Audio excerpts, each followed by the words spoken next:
एका मुख्याध्यापकानं तिसरीच्या विद्यार्थ्याच्या हाताला चावा घेतला. ही शिक्षा होती की रागाचा स्फोट की आणखी काही? शाळेत मुलं शिक्षणासाठी जातात की भीती घेऊन जगायला?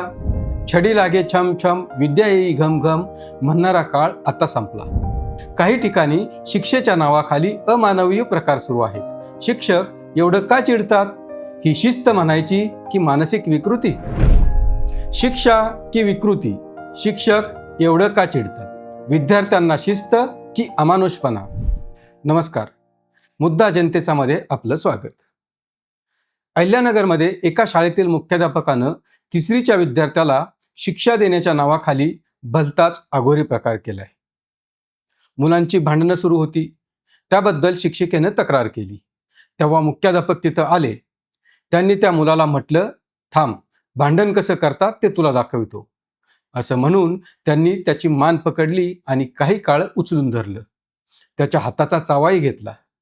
ही माहिती पालकांना समजल्यावर प्रकरण पोलिसांपर्यंत गेलं आणि मुख्याध्यापकाविरुद्ध गुन्हा दाखल झाला. पण खरा प्रश्न या एका शिक्षकाचा नाही.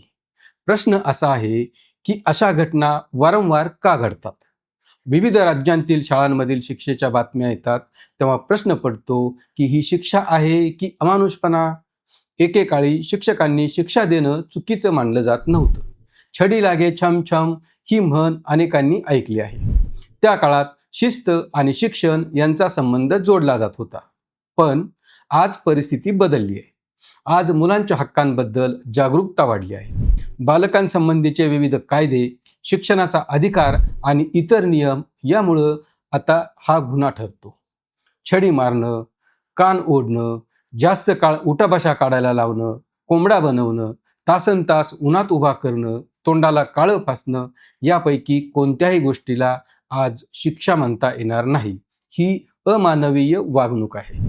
मग शिक्षक एवढं चिडतात का? हा अत्यंत महत्त्वाचा प्रश्न आहे. प्रत्येक शिक्षक असा नसतो, पण बरेच शिक्षक असे आहेत, हेही खरंच आहे. देशात लाखो शिक्षक अत्यंत प्रेमानं मुलांना घडवत आहेत. शिक्षणात नवनवीन प्रयोग करत आहेत. शिक्षण अधिक आनंददायी कसं होईल यावर भर देत आहेत. पण काही शिक्षकांचं वर्तन गंभीर प्रश्न निर्माण करतं. मानसशास्त्र सांगतं की रागावर नियंत्रण नसणं, कामाचा ताण, वैयक्तिक आयुष्यातील तणाव, भावनिक थकवा, अधिकार गाजवण्याची सवय आणि काही वेळा व्यक्तिमत्वातील दोष ही यामागील कारणं असतात. काही शिक्षकांमध्ये जुन्या विचारसरणीचा प्रभाव आणि बालमानसशास्त्राच्या ज्ञानाचा अभाव असतो. यामुळं काही शिक्षक मुलांवर राग काढतात. घरगुती अडचणी, आर्थिक चिंता किंवा कामाच्या ठिकाणी असणारं राजकारण यामुळं शिक्षकांचं मानसिक संतुलन बिघडतं, ज्याचा राग नकळत विद्यार्थ्यांवर निघतो असंही आढळून येतं. अजूनही अनेकांच्या मनात मारल्याशिवाय मुलं सुधारत नाहीत किंवा भीती असल्याशिवाय मुलं अभ्यास करत नाहीत हा जुना दृष्टिकोन कायम आहे. कडक शिक्षा करणं म्हणजे योग्य शिस्त लावणं असाही काही शिक्षकांचा गैरसमज असतो. पण यापैकी कोणतीही गोष्ट मुलांवर अत्याचार करण्याचं समर्थन करू शकत नाही. ही शिक्षा नसते. काही वेळा हा राग असतो, काही वेळा सुडाची भावना असते, काही वेळा स्वतःचा अधिकार दाखवण्याचा प्रयत्न असतो आणि काही प्रकरणांमध्ये ही थेट मानसिक विकृती असू शकते. कारण शिक्षक हा शिक्षण देणारा असतो, वेदना देणारा नाही. आणखी एक भीषण वास्तव शाळांमध्ये सध्या दिसून येते. केवळ शिक्षा देण्यापुरता हा विषय संपत नाही. देशभरात विद्यार्थ्यांवर लैंगिक अत्याचार करणाऱ्या शिक्षकांचीही अनेक प्रकरणं समोर आली आहेत. बालकांचा छळ प्रतिबंधक कायद्याखाली अनेक शिक्षकांना शिक्षाही झाली. तरीही हे प्रकार अधूनमधून सुरूच असल्याचं आढळून येतं. यामुळं पालकांच्या मनात एक प्रश्न निर्माण होतो, शाळा खरंच सुरक्षित आहेत का? अर्थात याचा अर्थ प्रत्येक शिक्षक संशयित आहे असा अजिबात नाही. पण प्रत्येक शाळेत मुलांच्या सुरक्षिततेची मजबूत व्यवस्था असली पाहिजे, कारण याचा मुलांवर वाईट परिणाम होतो. एका क्षणाची शिक्षा आयुष्यभराचा मानसिक आघात बनवू शकते. काही मुलं शाळेलाच घाबरू लागतात, अभ्यास सोडतात, आत्मविश्वास गमावतात. काही मुलांमध्ये नैराश्य निर्माण होतं, तर काही मुलं स्वतःच हिंसक बनतात.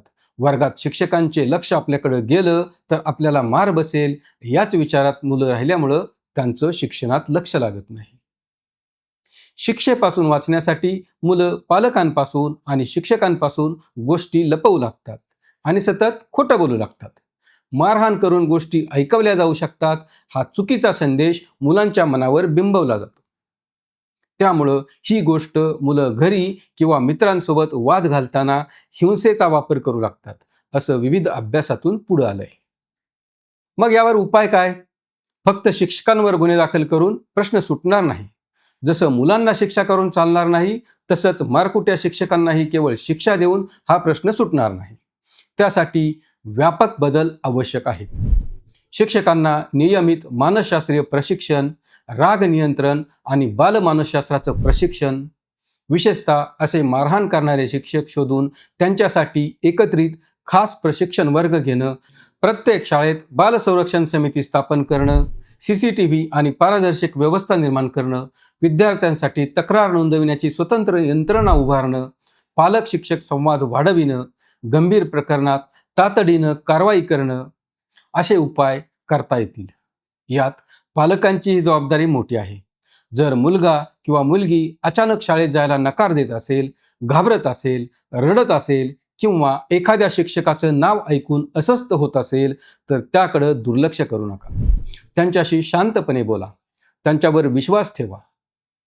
एकूण काय, तर शाळा म्हणजे फक्त पुस्तकाचं ठिकाण नाही. ती मुलांच्या आयुष्याचा पाया असते. त्या पायात भीती नको, विश्वास हवा, शिस्त हवी पण अपमान नको, कडकपणा हवा पण क्रूरता नको.